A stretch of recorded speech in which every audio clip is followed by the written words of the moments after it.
Welcome, Mama, to the Postpartum Coach Podcast. Finally, a podcast dedicated just to the mental and emotional world of us postpartum women. I am your friend, fellow mama, and postpartum life coach, Lizzie Langston. After intense birth trauma, delivering my first child, and really scary mental health crises following the birth of my second and third baby, I set off on a 6-year journey to understand postpartum mental health from the inside out. On this podcast, I bring you, as a mom of 4 and a certified postpartum life coach, the tools you need to avoid mental health crashes, to get out of the postpartum rut, and to embrace a vivacious motherhood that you love from the inside out. Let's get you feeling like yourself again, Mama, and welcome to the Postpartum Coach Podcast.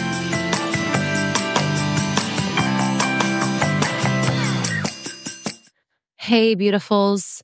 You know what? I am writing a book right now. I don't know exactly what it's going to be. I know my intention is for it to be a postpartum book. My intention is for it to be titled Postpartum Freedom, but the finite details are still coming through in real time.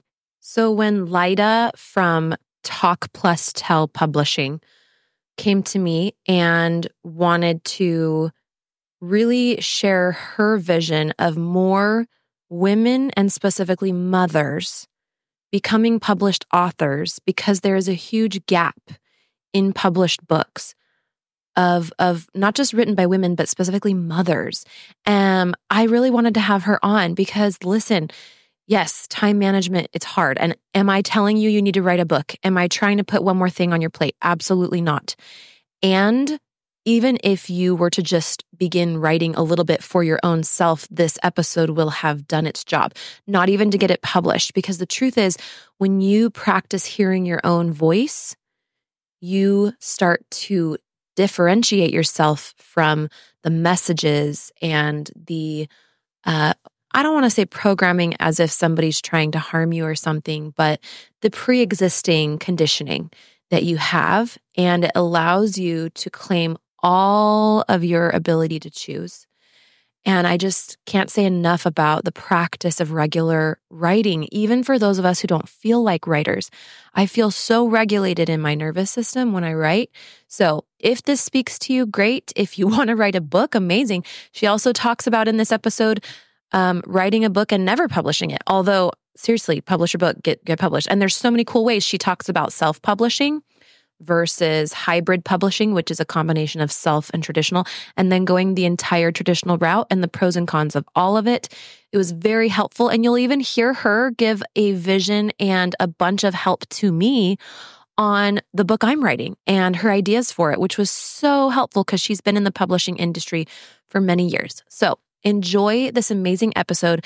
And even if writing's not your thing, I hope it inspires you to really step into what is it that you do want to put out into the world, and in what way do you want that to be, and what's holding you back from doing it.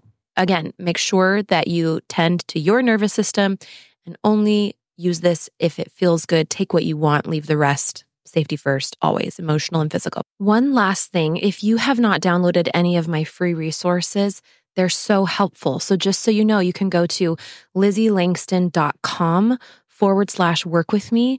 And there you will find a ton of free resources, as well as some paid ones if that's, if you need that next level of support. And so again, it's LizzieLangston.com/work with me. There's free meditations, a free mini course on how to get out of the postpartum rut, an emotional toolkit for moms, and so much more. So LizzieLangston.com/work with me. I've got you covered. And let's get into the episode.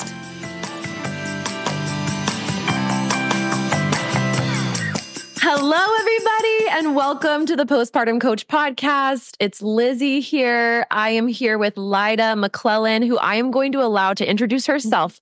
But I'm so excited about the synchronicities that have happened, because Lyda might not even know this, but I am in the process of writing a book. It's my first book. It is a postpartum mental health situation, but it's also a memoir.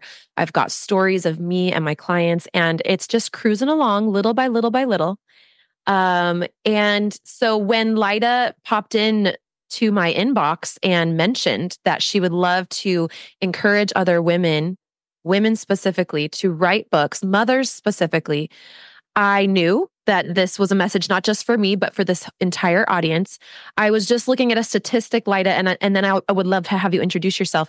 Gabrielle Bernstein, who is a mentor of mine and a #1 New York Times bestselling author, a motivational speaker. She's in the spiritual realm. She was saying that 81% of people want to write a book, but only 15% of people ever actually even start the book. So anyway, this is just such a fabulous conversation. Welcome to the Postpartum Podcast. And by the way, Lyda has her puppy and I have Ren. So it's just going to be a party. This is how we do it. So welcome. Tell us your origin story, introduce yourself, and share your passion with us. I'm so excited to have you. Yeah. Well, thanks so much for having me. I'm so excited to be here. I've read Gabby's books and I just find it so amazing. And I also love the quote that you shared about like such a small percentage of people actually write their books. But also remember a smaller percentage actually publishes their book, and even a smaller percentage actually they have a lot of where it's a quality book where they did the editing, they did their research. They didn't just use AI and hit publish, so to speak. Oh gosh, no. Don't make me vomit. No, don't do AI it. Works in some cases, but not for everything. We don't use AI in our company. But so I own TalkplusTell. You might hear my dog in the background, my puppy. But so I own TalkplusTell, and I've had it for 8 years now, which has been so incredible. And it's a publishing company. Yeah, it's a publishing company. So we've worked with over 250 authors now. And some of our authors went traditional, and we worked on their PR marketing. Others started from the very beginning, from editing, for self-publishing, and some others started after they published their book and they needed to kind of revamp it. So we kind of go through all of these different authors and on their journeys. And how I started that, I worked in a traditional, in a publishing house, which was my dream job. I thought I was never going to leave, but I've always been really passionate about owning a business and wanting to go further as well. So I knew if I wanted to start my own publishing company, I'd have to leave to go into corporate and climb that corporate ladder to understand what are they using outside of the publishing industry that makes other products and services successful. Because the publishing industry is a little gatekeeping. It's a little it's its own little world, quite literally. And it's very I've heard old school, extremely old school. A lot of their marketing and social media is old school. And I wanted to leave that world to be in different corporations, so that way I could bring back that into my own company of what could make this successful. And so 8 years later, it's Ren's cheering for you. She's like, that's great. 8 years later, incredible. So what in your heart, let's get a little on the inside world of you, Lyda, what was it that made you want to speak to women and moms and tell them to write books and really give them a platform and help them have a voice? What kind of cracked that open in you? Yeah, I don't know if I should share the full story of this, but it was when I was in I would love the publishing house. Let's tell a story. What's better than a story? When I was in the publishing house, there was this great book, and it was fantastic, but it was written by a man on how to raise a baby. And I just I think it was great and all, but I think it's it's that mother's perspective. It doesn't really showcase everything that goes on in a female body. It doesn't I think it's just been in the last few years where we really learn more about the transparency of females talking about no, this hurts. I'm feeling depressed, or I'm feeling sad, or my body's not normal. I think that we don't talk about the fact that your stomach is not going to go instantly back to normal like a Victoria's Secret model. It's very unrealistic. And a lot of these books don't cover that aspect of it, of the truth. They kind of paint over it in a lot of ways. And I've had a friend, she was she was very transparent of having her baby, of and it hurt. It was very, very painful. And there was a lot of things that happened in the hospital room that it was very concerning. And those stories are so important to share to other females, so that way there's transparency. But I think on a mass side, we need those stories to people that you don't know, that's not in your friend group or your circle, because you never know who you're going to inspire, help, that might feel more isolated than what your normal is. So I think it's so important for that.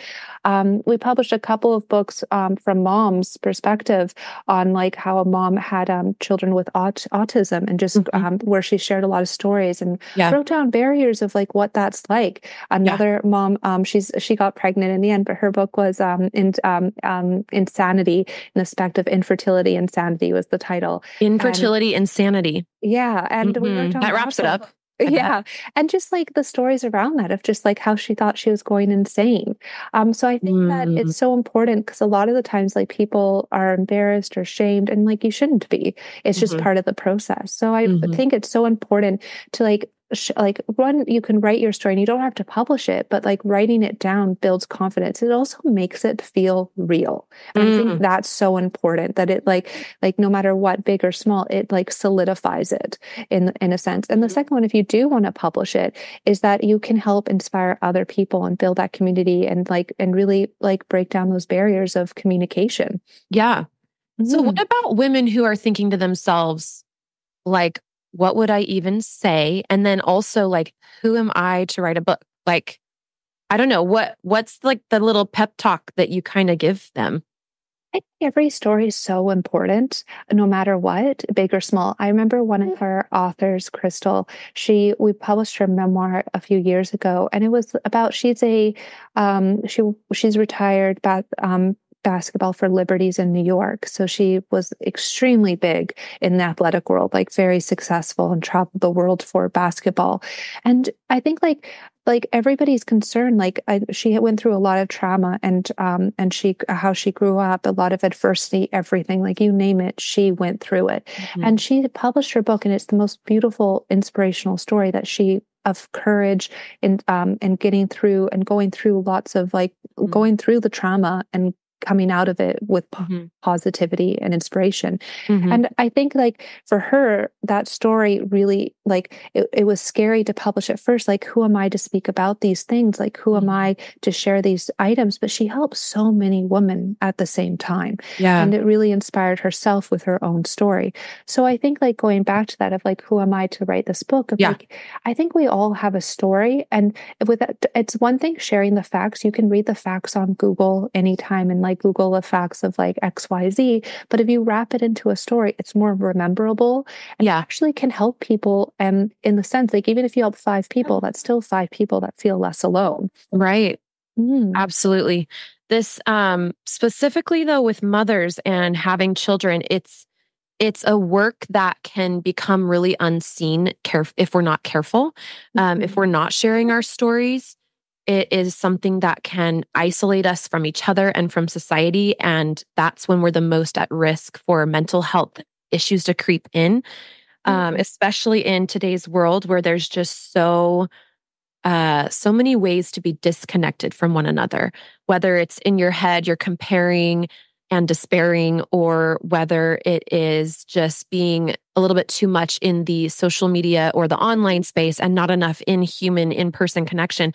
I have found a lot of healing through books, Mhm. specifically reading them and also writing mine, but even just reading those. And you know what? It's not always the big authors that I even want to read. Sometimes I want a random somebody Yeah. to just feel less crazy, to feel just as human. And I'm going to tell you guys, I've been doing some market research for postpartum, my book in the motherhood department. And there's just not a lot. There Like, really isn't. really, really, really, Mhm. there's not a lot. And my brain is like, oh, it's because all the moms are home taking care of the babies. And I'm like, exactly why we should be writing the books. And there is time. Like there's always a way to make time. And I think it's about mindset, like an hour a day, 30 minutes a day, even 10 minutes a day. Like if you have an idea, jot it on your notepad. There's Yeah. like I know like it's hard to say like we're always busy, you're always busy and everything, but like there's always things to move Little around. windows, little windows. Yeah. And I I think think, it's like yeah, go ahead. mindset there. Oh, sorry. No, And I'm following you. I'm, yeah. I'm agreeing completely. And I think like to go back on what you're saying about those books of like the no names, I think those are the best books, Yeah. actually. There's a system in the publishing industry of how they make a bestseller. And it's only in North America and I think the UK and Australia because we can like we're allowed to give discounts. And how they give discounts is how they promote and put the books on top. So there is a system around that. And a lot of the time, like you see the same names over and over again, specifically like for nonfiction, not so much fiction as well. And it's because like there's a system that they work through to make sure that they get their books seen on that list. And a lot of times it's like purchasing through their separate corporations, they take turns. Like there's a whole game that they play around that. And that's not for every book out there for nonfiction, it's just for some. Hmm. Yeah. So what else do you want to share with women maybe who are thinking like they're a little daunted by it? Like they're like, okay, I do feel like at one point in my life, or maybe even soon, or maybe even yesterday, right now, I want to put together my story and possibly write a book. Like what does that look like? Break it down. What's the process like? Yeah, I think the process is always different for each person. And I'll take like an example of a children's book because I think it's a bit simpler to go through first. And so we had one author, she's doing a series of children's books and it was about like potty training. And normally we don't do potty training books because there's so many of them out there. But this one was really special because she talked about like building confidence and being self-sufficient for the child specifically. And she used her own story of how she did that for her children, but she put into a children's book instead of a memoir, Very cool. which I think was really cool because it simplified the process of like how to build accountability, how to build confidence with your child, and also like make them self-sufficient so you don't have to remind them to do something. And they would just do it themselves, like cleaning up after themselves without asking, like knowing to like take charge of their own life earlier on, so to speak. So I think how she did that is like she had like the topic and then she had the subtopics after.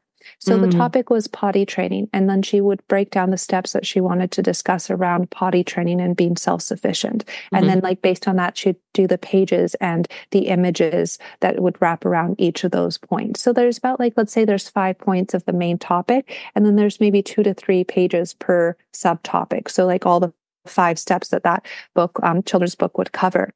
But for memoirs, it's definitely a bit different because you want it to be story-based. I think that's the most crucial thing ever, to have it wrapped around maybe multiple stories or one story. If it's one story, I would sometimes either start from beginning to end at first. And so kind of start about like how, like pick a time where something significant happened where you switched. Something switched in your brain. So like, for example, one of our authors, he changed his life around. He was an alcoholic, and he had multiple, like he had depression. He didn't like himself and he was like really big in his corporate world. And he knew like, he realized he had to change for his son at his son's hockey practice because he woke up in the drunk cell at a police station. And that's how we opened up the book. Then we'd go into the past of like how these things contributed to him as being a male, and just how he thought he had to be more masculine, not communicate to other males, not share your feelings. And then we showcased of like how he changed and how he went on the other end and how he lives his life too. And also how people can do the same thing as him. For mothers as well, it's the same thing. It's like, what was that switch for you? What was like that big, like maybe it was a nightmarish, maybe it was the most greatest day of your life, but what was that switch?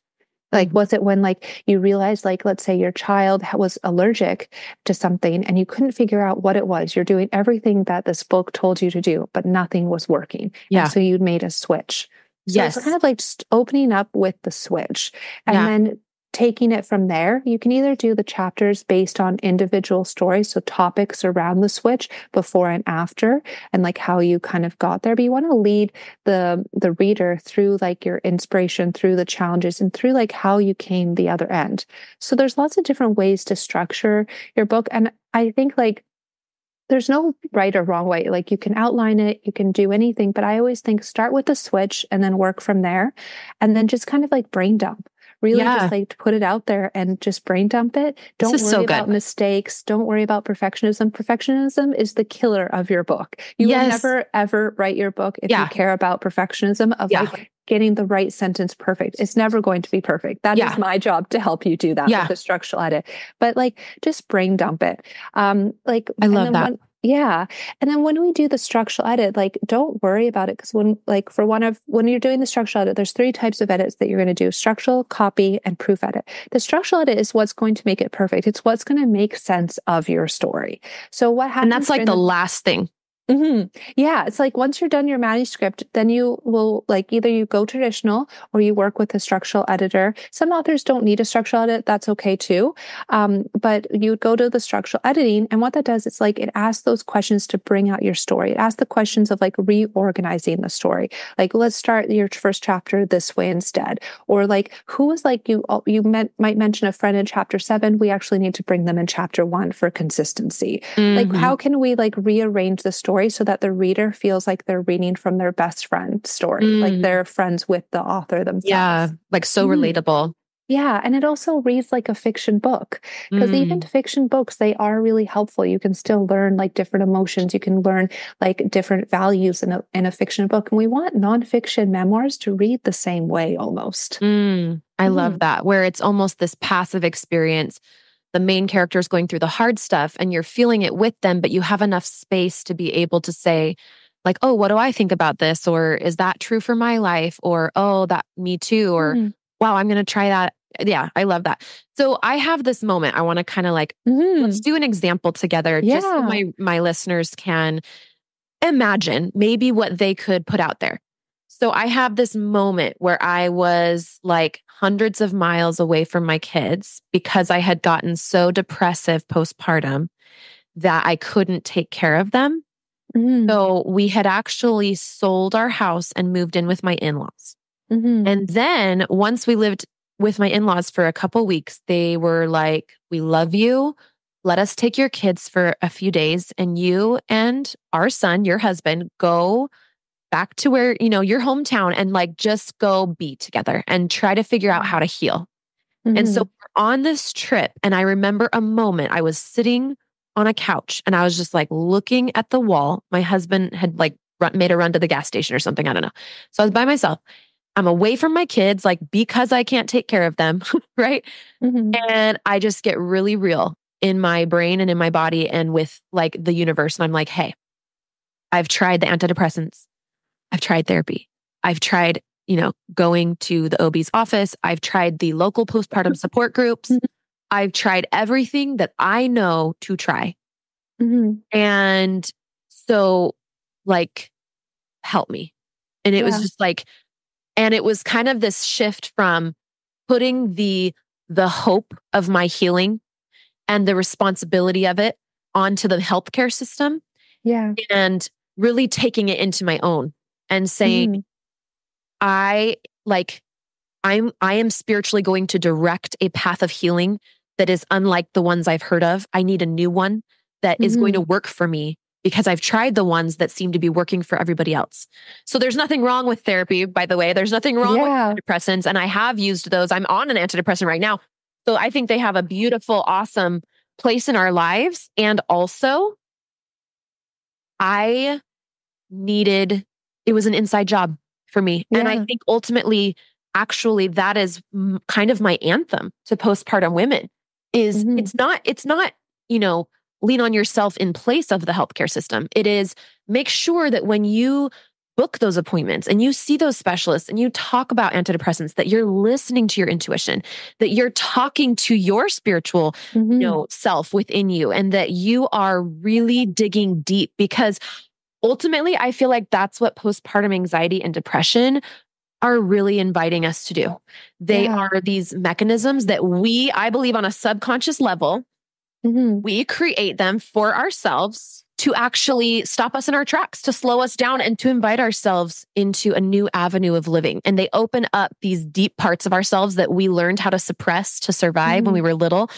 So anyway, that for me though was my moment where everything changed. I stopped floundering and I started expecting miracles. And then actually it was after that moment that finally I had been recommended this life coaching podcast a couple times and kept hearing about life coaching. And I was like, that just sounds so fluffy. Yeah. So for me, that moment on the couch when I really called out to the universe, which I believe is actually calling within ourselves too. I think it's connected. Like, I don't believe God in heaven is like somewhere floating above us, although maybe, both. But I also believe that when we reach out like that, whether you call that faith or, reaching deep within you or whatever, that we activate something that in the world of manifestation, they call the bridge of incidence, which is basically this force within the universe that starts to synchronize things coming to you. And so, but you have to stop fighting and running. And I think so much in the last 8 years. I'm sorry, 8 years, 5+ years, I should say. But like, if you think about me living my own story and then becoming a coach and helping other women, it's been about 10 years. And so much of that time, I have seen women utterly afraid of the emotions in their body to the point where they're having now a trauma response to their trauma response, right? So their trauma response is getting into anxiety and fight or flight, but then they have no idea what to do with these emotions and they're terrified of them because they feel like death. And so they then start to fight within themselves. And it only takes them into deeper isolation, deeper suffering, deeper fear. And anyway, obviously I'm passionate about this subject. I've been about it for a while, but that for me, that's an example, I think, of a moment where suddenly your approach changed and then everything changed. Because as soon as I did that, of course, as soon as I put that prayer out there on that couch that day, later that day, I think within minutes, maybe 20 minutes, it popped into my head. Oh yeah, my mother-in-law and my sister-in-law had both shared the same podcast with me. And it's a life coaching podcast. And again, I had thought like life coaching, what's that? Sounds so fluffy. But I went ahead and listened. And that was the moment where she delivered the tool that opened up the path of healing that was going to work for me, which was learning that my thoughts were actually, corresponding to the struggle that I was going through and that it was making it harder on. It's all linked. Yeah. And I think so I was able to look within. Yeah. So anyway, it's just so funny how it's not funny. It really is the way the magic works, like the magic of healing. And anyway, so of course, then I have a 3-step process and I would have stuff to teach, but it's like, it really is that moment. Yeah. And I think like, if like for a structural edit, like not have reading your manuscript or what you've worked on so far, like based on that information, I think that's absolutely beautiful. And I think so many women need to hear that story of that switch that you went through and also how you viewed life coaching. Because a lot of people are weary. I think we judge life coaching, but we judge it because we're fear of judgment for if people think that we're into it, because there is this weird thing around it. And it's actually like so supportive. Like you have a best friend. There's so much the items that you get from life coaching. And I think Gabby was like the one that I was introduced to life coaching and manifestation like a decade ago or something like that. So it's so important. And I think like with your book, like to how I would recommend structuring is that before you start chapter 1, I'd have a dear reader section where it's kind of like a love letter to your readers. And it's like maybe 500, 1,000 words. And it just like gives them an overview of like the feelings and like what you want them to get out of this book and like what and now like they have like a person to come to and like you can read this book any way you want and like this is what you're going to get out of this. Like you might be in this pain now, but like it's going to get better. I love that. And then like chapter 1, I would like focus just on that story of what you went through and like that, like that switch and that mindset. And then like after I would do is I'd actually based on like the book called Wild Love. I think she has a TED Talk and she basically takes her book is her TED Talk. And it's like really good of how she structured it. And like the first chapter, and you do it in like parts. So like part 1 would be like your system of like your 3-step system, you said. So I do like maybe 3 parts or 4 parts, depending on how you structure your program and your services. So part 1 is the switch, and then it goes through like the medical, like the things that society told us to do.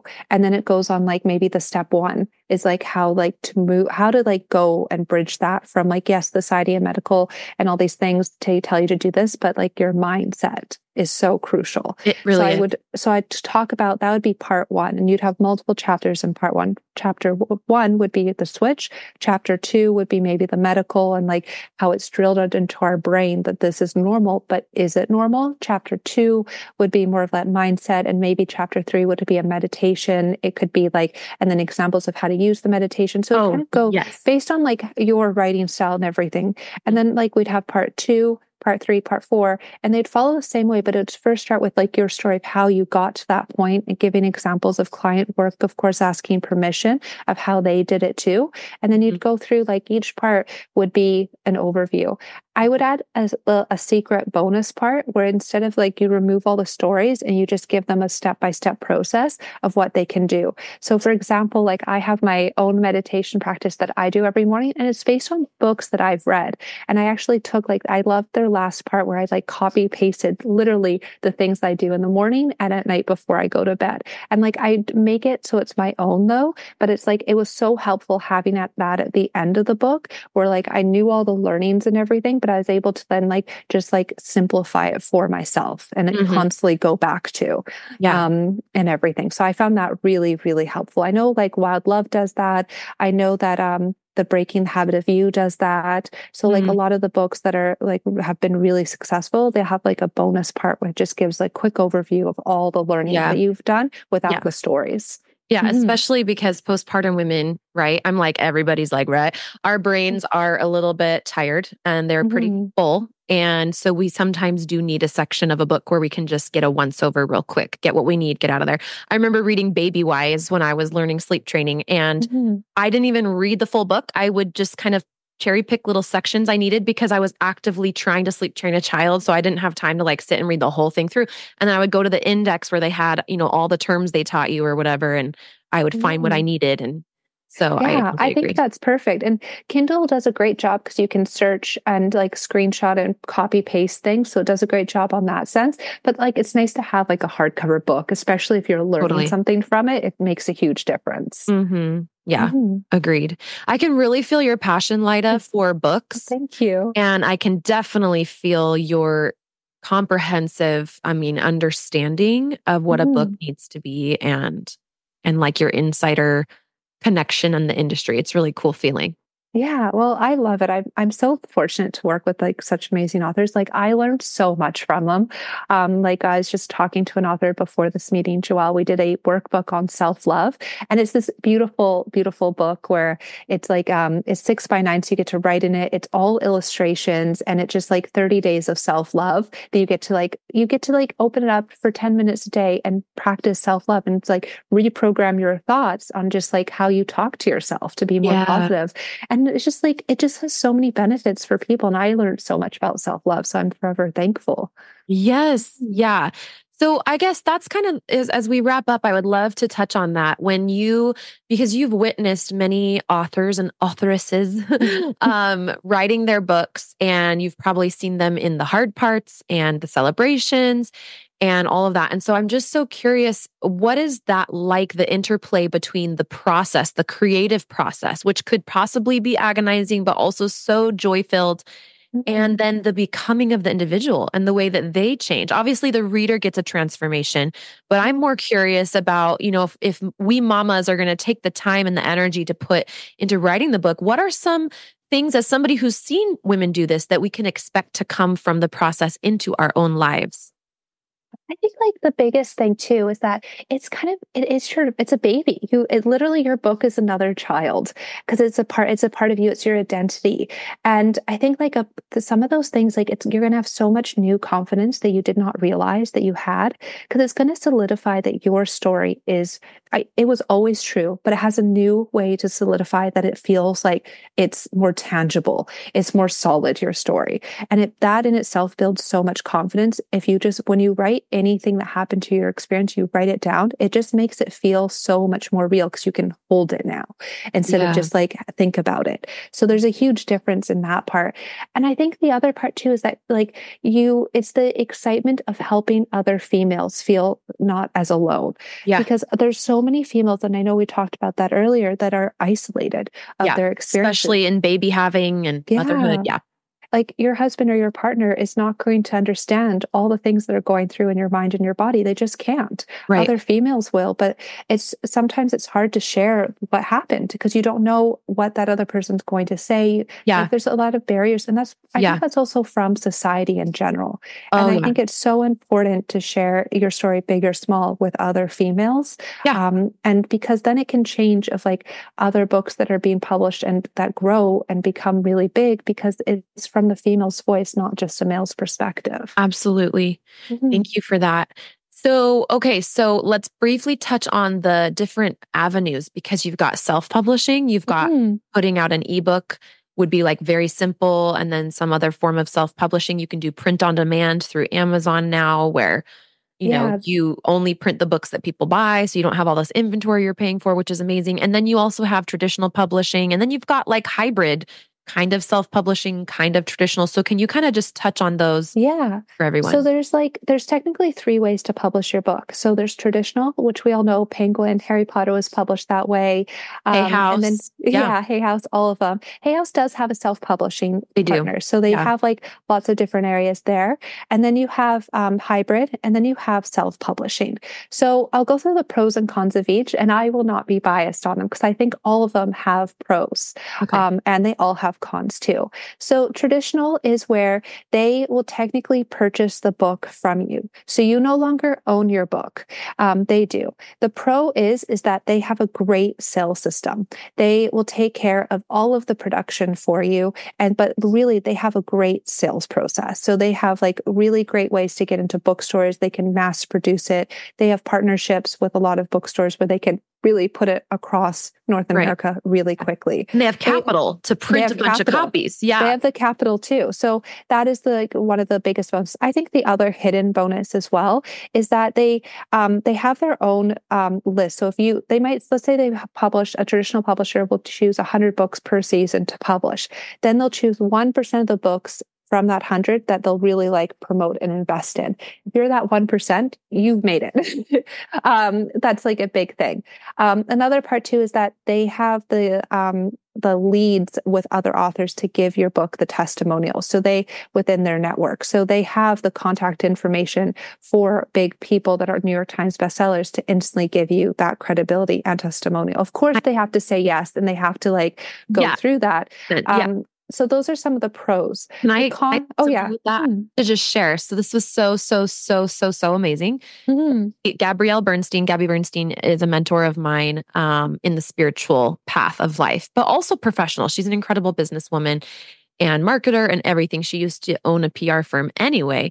So I have followed her just because I've loved her content. I was, going through some spiritual shifting, and then I went to Hay House's big conference they do once a year and ended up getting to see her speak live. And then at the end of the talk... Oh, it's so cool. And at the end of the talk, she actually did open mic for 20 minutes, and I ended up getting the microphone. And like, I was the very last question. It was really quick. And anyway, I just tell her that I'm a postpartum life coach, and I really was not well postpartum. She goes, "Oh my God, I almost killed myself postpartum." I was like, I know, me too. I know her story. And she had really bad, intense postpartum. Anyway, so she's like, "I got to help you write your book." And so she gives me her course for free, which is how to write and sell a best-selling book, or write and publish. Anyway, her masterclass. And it's like, I don't remember how many $1,000. It's at least $1,000 for this class. That's incredible. But the reason I brought that up is because you were talking about, she said, "I'm going to help you write your book." She gives me her masterclass. But if I were to get a book deal with Hay House, I'm just saying, like, this is just there's so many awesome publishers, but like, this is just one I was just talking about. Like, she could potentially say, "Hey, like, I'll write you a foreword," because she's lived postpartum depression. Anyway, I would still reach out to her and ask for a forward even before you pitch Hay House. I would still ask for that, especially since you already have that contact. So I would go ahead. I don't think yes, do I wait till the book's done though, or until even the book proposal's done? You could do, I'll get into that because you could wait till there's a thing called ARC, which is an advanced review copy. And that means that the book is not finished. Like, we know there's going to be mistakes, and that's the version you can send her and ask her like, "Hey, it's an advanced review copy. I'm just getting market research. I'd love to get a testimonial from you and see if you'd be interested in writing a forward." And then remind her how you met her again too, of course. But I find yes, traditional publishers, they have a great network that they can get testimonials, but you can still do that that as a self-published author. Like we've helped one of our authors get a review and a testimonial from Adam Grant, and she's a self-published. So, and that helped us get into a lot of bookstores, partnerships with Barclays. Like we got a testimonial for one of our books with Margaret Atwood, and that's self-published, and that got us into every single chapters, which is now Indigo across Canada, at the front table. So you can still like get those testimonials even if you're self-published. I just find like with traditional, that's more of like they like sometimes they'll write it for you. It's just like they do it all for you. So it's a bit different. Yeah. Mm-hmm. Okay. And so no, tell me, finish. I want to hear. Yeah. So the cons of traditional, I don't know if they're cons or not, but they do own your book. So that means that they can make the edits that they deem necessary. It means also if you don't sell a certain number of copies per quarter, then they put you back in the shed and they just kind of don't look at your book anymore. They only work if you sell like over a certain number of copies, then they'll keep on promoting you and invest in it. But if you don't, they'll move on to the next batch for the next quarter. So they're going to only promote the books that sell a certain quantity per month, which can be a con because you want that promotion. To get around that, a lot of traditionally published authors will work with people like me to help do the PR and marketing. So that way they see continuous sales and growth. Because the traditional publishers, not all of them, they don't do all the market PR. They might do a few social media blasts. They'll put out press releases and press kits to their network for PR, and then they'll do the testimonials, but they won't go further. They'll kind of stick within their house. So that's important to note. The other thing too is that advances are rare. They don't always happen. If you do get an advance, you have to pay it back through royalties. A lot of authors aren't aware of that, and that's normal. Like Prince Harry might have gotten a few $1 million advance for his memoir, but he had to pay that back in royalties. He won't get royalties until it's paid. And the royalty rate for people is around maybe like 5 to 20%, depending on what type of, like, if you are Prince Harry is probably larger, but if you don't have a brand and if you don't have an audience, it's going to be closer to 5%. So that's important to note too. Yeah. Then there's hybrid. So hybrid is where they invest 50% in your book and you invest 50% in your book. So it feels like you have a partnership. And that's the pro, is that you're not taking on all of the burden monetary to produce a book at all. So you have a partner with that. The con is that not all the time, but sometimes you really need to make sure you can, in your contract, that you can work with people outside of it. So you're not just pigeonholed to that contract. And you also want to make sure that they're not making the 100% of their profit off of the author. Yeah. So sometimes they might say editing costs $5,000, but in reality, it costs them $1,000. So they're still generating a profit. Or they might say like you can only print your book through them. So they're generating a profit that way. So you want to just make sure you read the contract to make sure that it's an equal partnership, and the goal is to generate profit from the book solely. Got it. Then you have self-publishing, and that is where you own 100% of your book, but you're also 100% own of all the costs associated with it. So that means that you get 100% of all the royalties produced. But you also have to make sure you produce a book that is of high standard, the same standard as a traditional publisher. So the cons associated with that is that is the monetary part. So you want to make sure that you're spending your money wisely and really you want to make sure you focus on the marketing budget. PR marketing, no matter which publisher you choose, that is really crucial. You do need to set aside a budget for that no matter what. I think that's really important. Even if you're traditional publishing. I think that's case by case for traditional publishing, but I think talk about that with your publisher, with what they recommend. Because I've seen this. One of my favorite books. I think it's called Cleopatra's Sister. I read it a decade ago. So good. I think it deserved more. It really deserved more, but they didn't get enough sales. And I think that if they put more time into marketing and PR, it could have done better. Yeah. But for self-publishing, so the con is that you do need to spend the money, but you also need to make sure that it's industry standard. So you need to hire the right people. You can do it yourself, of course, but you're not going to see as many sales. You're not going to see as many, it's just not going to be as credible because the industry won't look at it as much because they want to see representation. They want to see, was this professionally edited? Especially libraries, they're very picky. They want to make sure they have credible, good books that have been vetted. Got it. So really think about that. You want a beautiful cover that speaks to your audience. You also Professionally designed cover. Yeah. Yeah, exactly. And you want to know who your target audience is. You treat it like a business, especially when it's nonfiction. You're not just selling your book, you're selling a whole brand attached to it. That is amazing. Yes, I believe And that. I think that part's really important. So when you're doing, no matter what, if you're doing the steps to marketing and producing a book is the same no matter what publisher you go with. If you do self-publishing, hybrid, or traditional, the steps are all the same. And you can still we've seen really successful books self-publishing, same with traditional publishing too. Like Colleen Hoover, who wrote, which we've all heard, like what was it called? It's fiction, right? She's fiction. She did my brains. It's with Blake Lively as the movie. She was self-published at first, all of her books.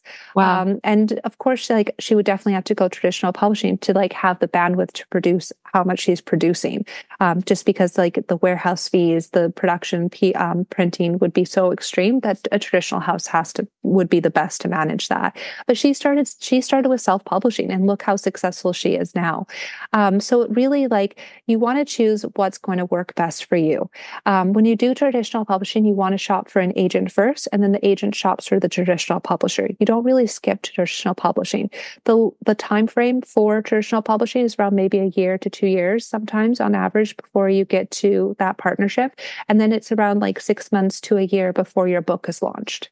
Yeah. And that's the same with self-publishing, is that it takes a good 6 months to a year before your book is launched, depending on where you're at. Because we want 3 to 6 months of pre-sales.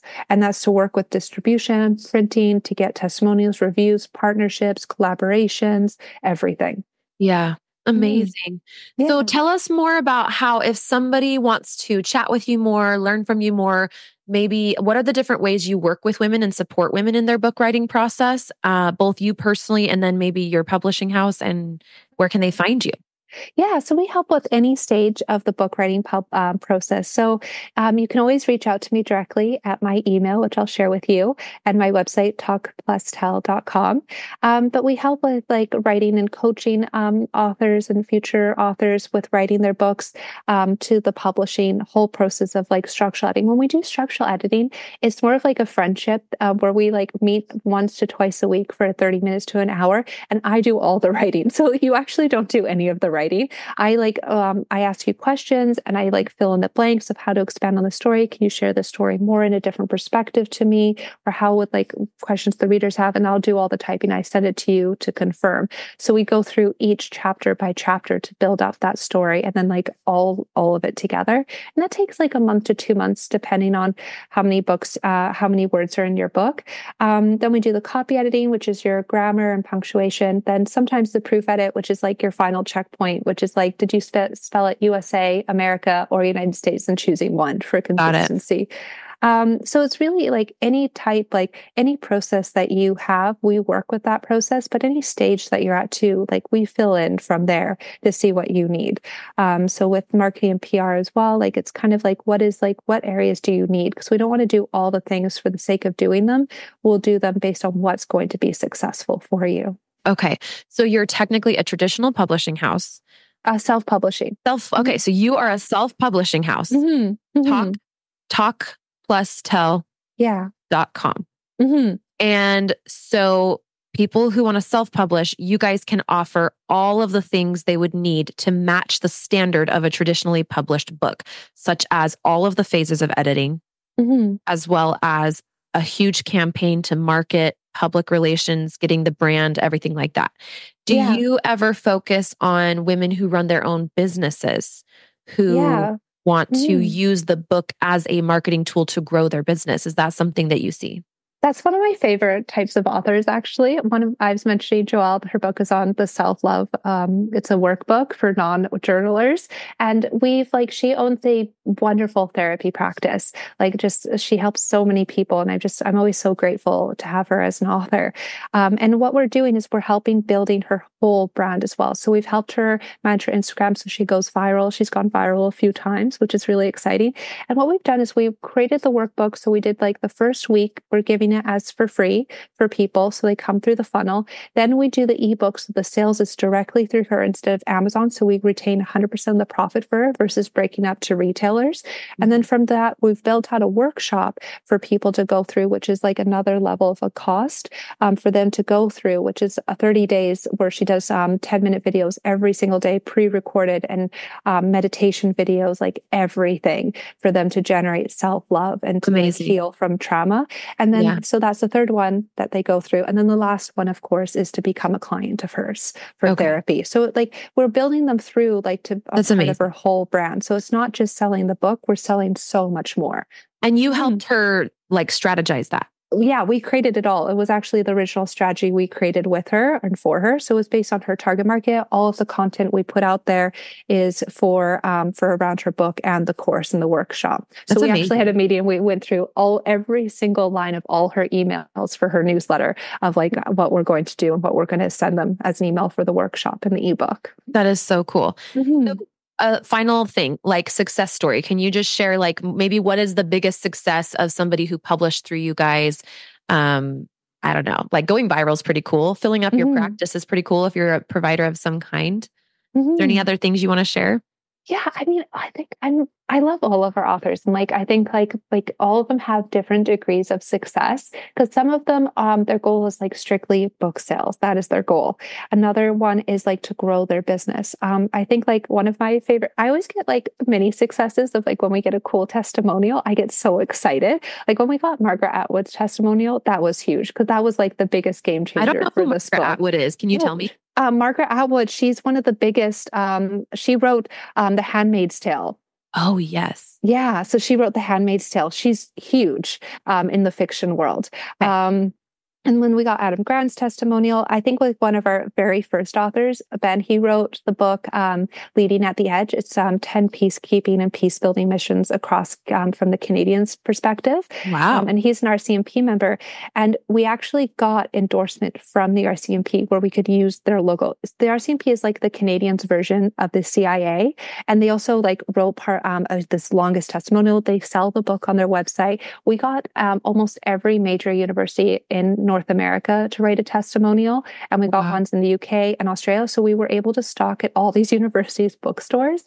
Like it was like not all of them, but some of them. So it was really incredible in that sense. That's amazing. Yeah. So and like just like a success, like just seeing like the strategy come to life for our authors in general is so exciting. That's amazing. So you can talk to people about what their investment level might need to be and everything like that. So where do they come find you to really take this seriously or even just have a conversation about it? Yeah, I'm always here just to have a conversation because my goal is just to provide value because I know that the publishing industry is a bit gatekeeping and I just want to be more transparent on that sense. So you can always email me and just if you want to have like a talk and share your idea, just like go through it a bit, I'm definitely here for it. We've always been word of mouth. So this is my first time marketing myself. Right. Yeah. So it's my very first time this year, I guess.